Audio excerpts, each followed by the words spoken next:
Welcome back to Guide with Samuel. If you are looking to keeping your email communications efficient and well organized, learning how to add contacts to a group in Gmail is a great place to start. Whether you are working on a team project or managing clients, this method will help you send messages to specific groups with ease. Let's walk you through it together step by step. To begin, log into your Gmail account on your computer. Once you're in, look at the top right corner of the screen and click the grid icon. This is your Google Apps menu. From the list of apps that appears, locate and select Contacts. This will open Google Contacts in a new browser tab. Now that you are in Google Contacts, scroll through the list and hover over each contact you want to add to a group. You will see a small checkbox next to each name. Go ahead and check those for all the people you would like to include. This selection process lets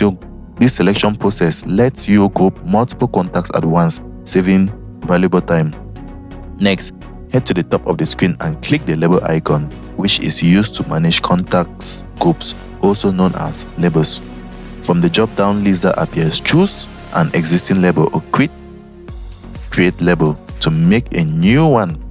Give your label a name that reflects the group purpose. For example, it can be for team members or businesses, depending on your purpose. Once your label is selected, simply click apply. That's it. All selected contacts will now be grouped under that label. This means you can easily email everyone in the group without selecting them one by one in the future. Remember, here's a helpful extra tip. When you are searching for contacts later, just type the label name in the search bar and you'll instantly see everyone in the group. This makes it super easy to stay organized, especially if you manage multiple groups. And there you have it, guys. You have successfully created a Gmail contact group and added people to it, making your email workflow faster and much more organized. If you found this helpful, don't forget to like and subscribe to Guide with Samuel for more helpful tutorials. Thanks for watching.